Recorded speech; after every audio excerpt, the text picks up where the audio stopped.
Dr. Eric Janssen is a board-certified orthopedic surgeon specializing in sports medicine with an emphasis in knee and shoulder surgery. He practices at SportsMED in Huntsville, Alabama, and recently presented the following program, Why Does My Shoulder Hurt? This video contains part 2 of that program.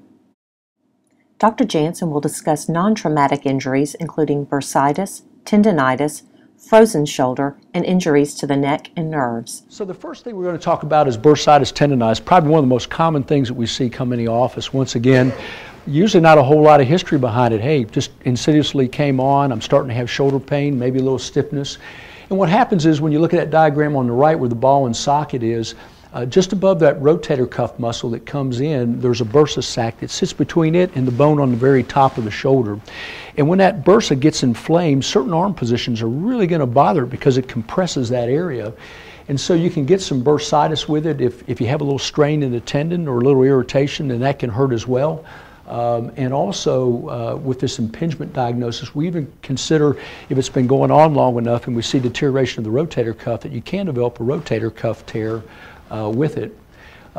When we check on physical exam, what we're doing is we're raising the arm all the way overhead. That usually hurts right up in that top of that shoulder. If we have the arm in front and roll it over, that gives them a lot of pain. That's almost essentially diagnostic that that's truly what the problem is, as long as we don't see anything else. And sometimes, I don't know if you can see that, where the big circle is on that x-ray on the left there, a lot of times we'll see some spurring develop in there. You know, not in younger patients, 20 and 30, but you start getting in the 40s, 50s, 60s, we may see a pretty good sized spur. And then we really have to worry about, well, is that digging in the rotator cuff and actually causing a tear in there? On the MRI, where those little arrows are, particularly like over at B, you can see that real white or light area, and that's a lot of fluid in the bursa. That's abnormal. So, you know, our x-rays, our MRI can all give us very good hints on what's going on in that shoulder. In terms of treatment, we usually kind of want to, we call it relative rest, kind of stay away from the activities that tend to aggravate this condition. We'll give anti-inflammatories to get, because it is an inflammatory process to get it down. Sometimes some therapy where we do modalities, ultrasound, electrical stim, and as we get it feeling better, to prevent it from coming back, we want to make sure we have all the flexibility and all the strength back to stabilize that joint. Otherwise, if you get it knocked down but you don't do those things, it's real common for that to come right on back on you. The injections can really help. We usually use a combination of a corticosteroid. You'll hear people call that I had a cortisone shot or a steroid shot. But putting that in the bursa usually can really knock that down unless there's something else going on anatomic.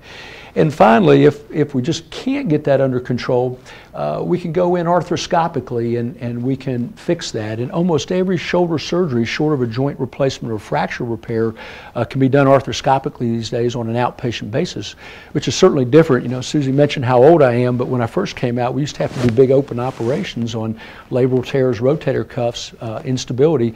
Now everything's done outpatient arthroscopically, and we do it much better, and the rehab is certainly better, and the pain is a lot less for the patient. So here you can see our typical arthroscopic setup. That's me on the right.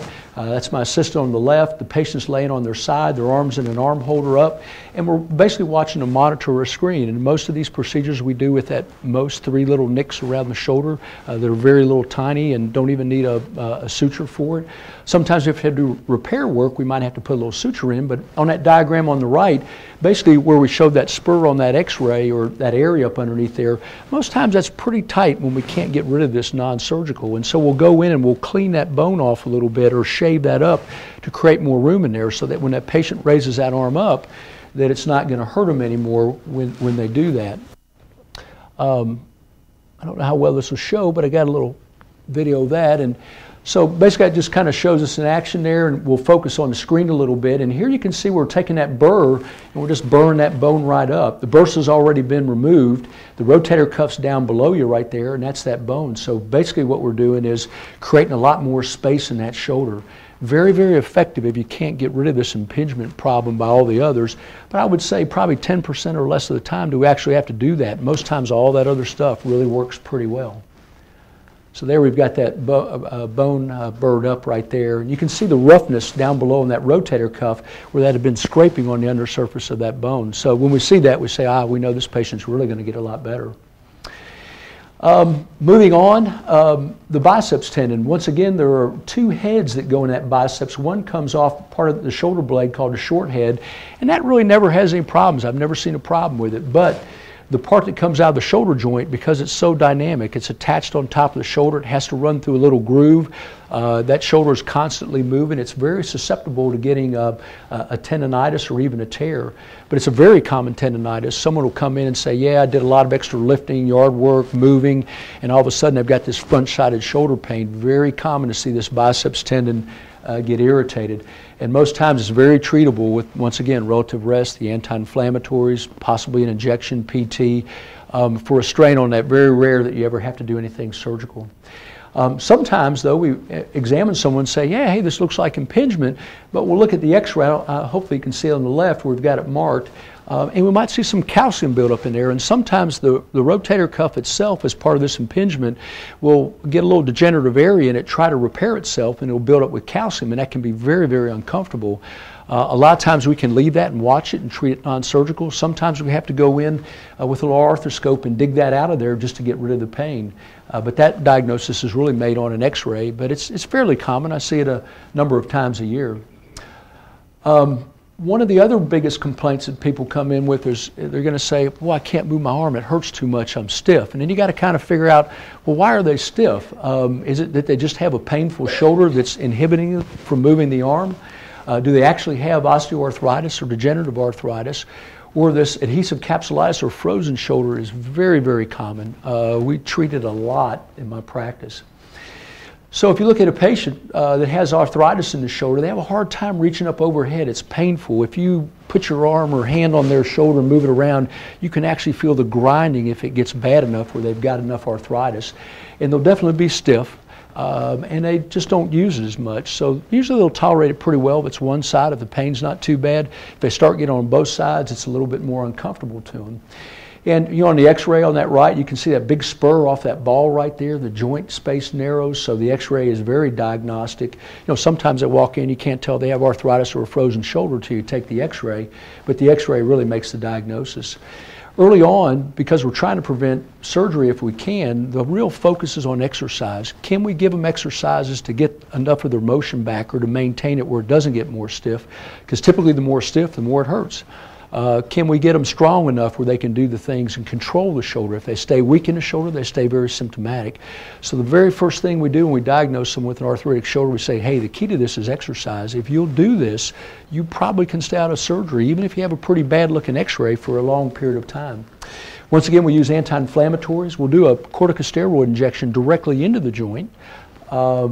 We may even use a substance called hyaluronic acid, which is more commonly used in the knee for arthritis, but it's a real thick gel, a natural substance that's used that not only lubricates, but it knocks down the inflammatory response.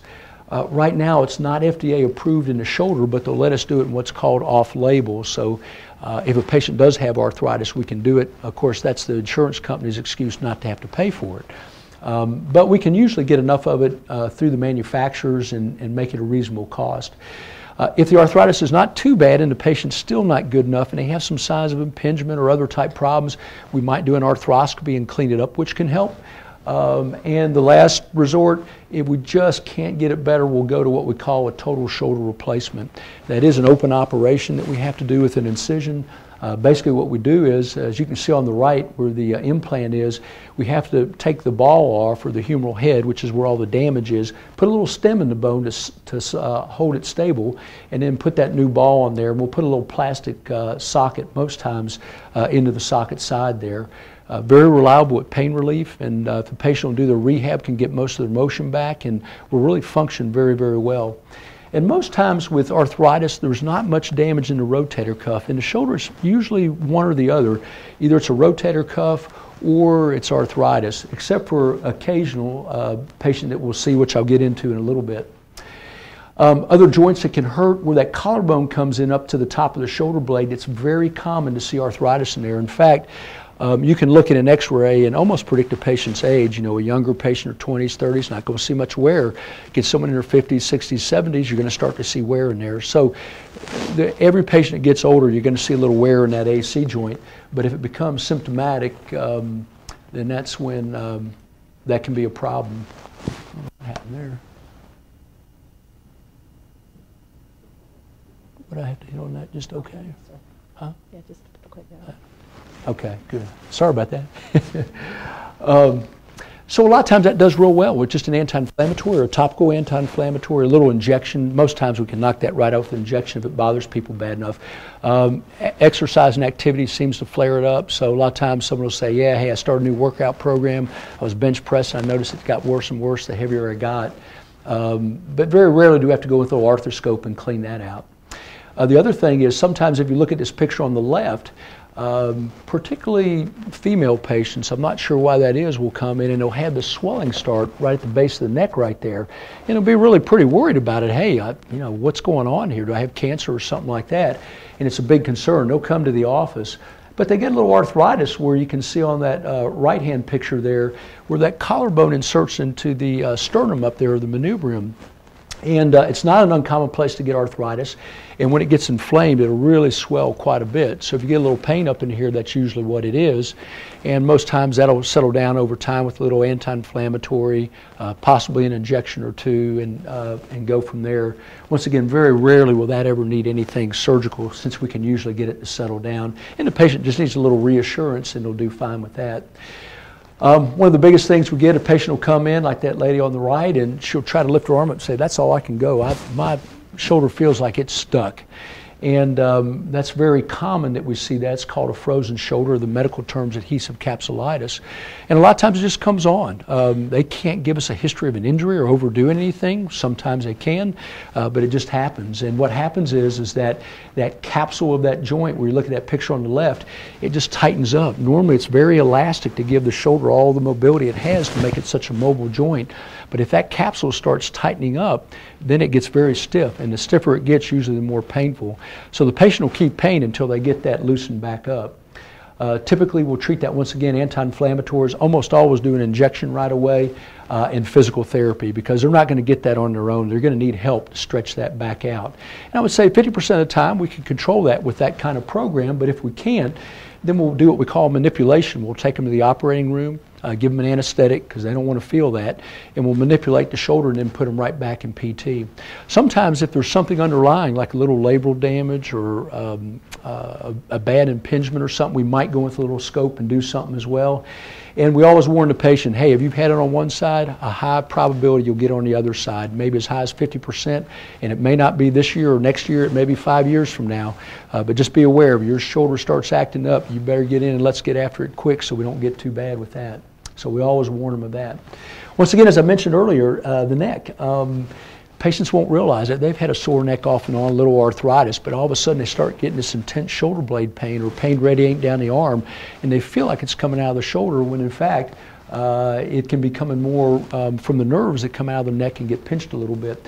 I threw the stinger or burner in since it's football season because just to give you an idea, if you see an athlete that makes a tackle, usually it's a linebacker or defensive lineman or something, or a defensive back, that comes out and they're holding their arm and coming off, it's one of two things. Either they dislocated their shoulder or they got a stinger or burner, which is more common. So you can look pretty good when you tell your husband and say, hey, that guy got a stinger. Look at him coming off the field there. What that is they get their head turned when they hit and they stretch the brachial plexus in the arm. It's like shooting an electrical shock down the arm. It doesn't stop right away, so it's very uncomfortable to them and they get very weak. Usually though, by the time that we get them off the field, and that's the brachial plexus here where the nerves come out of the neck out in the upper shoulder area, usually by the time they come off the field and we watch them for a little bit, it gets better. Most of them we get back in the game at the same time. If they start having recurrent ones, then we got to be careful because they got to get all the pain out and all the strength back up before we return them to play. And sometimes we've got to rest them a little bit and do anti-inflammatories, PT. We'll put a collar around the shoulder pads there to keep their neck more protected. And once again, they can return to play after the strength returns. I have seen permanent injuries from that, but it's pretty rare, pretty rare. And this isn't the same thing as a narrowed spinal canal where you can get paralysis. So this is something we don't worry as much about with that. The cervical spine, once again, you can get a pinched nerve from that, and usually by the history and x-rays we'll see a little arthritis in there. Sometimes an MRI we'll see a pinched nerve from a disc, or we get a nerve study, an EMG nerve conduction, and document that they have a pinched nerve. then that can usually radiate into the shoulder and the arm, and that's why we see a lot of shoulder patients that we send over to the spine department once we figure that out. Normally we can tell what level it's at. We can check them with their physical exam, both their muscle strength, their sensation, their reflexes, and figure out where it's at, although it's not as important to us because once again we send them out of our shoulder department to the spine department. The nerves of the shoulder, this is interesting. I had a girl in yesterday that had this long thoracic nerve palsy. You know, sometimes we don't know why it is. It's almost like a Bell's palsy of the face. Patient will come in and complain, oh, I had a real sharp, severe, intense pain in my back of my shoulder for a couple of days, and it just kind of went away. But I can't raise my arm up. Something's not right about this, and they haven't quite figured it out. We'll look at them from behind, and you'll see on the right-hand side of this patient that shoulder blade is just winging right off the chest wall. Well, we know that's the long thoracic nerve, the way that's winging like that. It can be the spinal accessory if it's the top of it, but just looking at that, you almost know instantaneously what's going on. The interesting thing is most of these we think are viral induced, and they actually resolve themselves despite how bad the patient feels and how bad it looks. And this girl that was in yesterday, she's 6 weeks out, and she's doing much better after a little anti-inflammatory and physical therapy. Sometimes we use steroids to try to knock that down. In terms of surgery can be if you have a failure. This is what I call the great mimicker. There's a nerve in the shoulder blade area called the suprascapular nerve, and it comes off that brachial plexus, and it runs through the top of the shoulder blade up in that suprascapular notch. And that's where the supraspinatus muscle comes through. They've cut out there. And then there's a spinoglenoid notch where the infraspinatus muscle comes in. And when the patient comes in, and you almost always think rotator cuff because it's so common, and you look at them and they've got an exam, it's very consistent with the rotator cuff when you look at the weakness. And so you get your MRI and you look at it and say, wow, they got a normal looking rotator cuff, what's going on?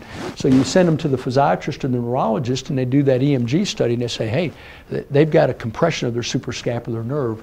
Most times, like a long thoracic nerve, this will resolve, but it's very debilitating to the patient. As you can see, this guy on the right-hand side, he can't lift his arm any higher than that because it produces a significant amount of weakness. Every once in a while, we have to go in and fix that. The one on the top of it's where it's compressed up there, which they can tell us that. We can go with a little arthroscope now and release that. The French designed a little procedure where we can get up there and do that. And then the other one, we have to do it open, though. We have to go in and make an opening in that spine of the scapula right there. And I've had to do both, but very rarely.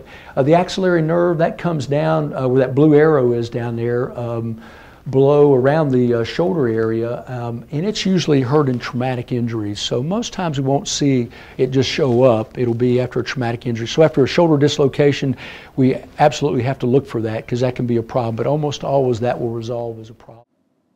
Also available on YouTube is Part 1 of Dr. Janssen's program, and this includes the overview, shoulder anatomy, and office exam for a shoulder injury. Part 3 includes traumatic injuries, strains, tears, instability, and fractures. For more information on the diagnosis and treatment options of shoulder injuries, go to sportsmedalabama.com, or for an appointment with Dr. Eric Janssen, call 256-881-5151.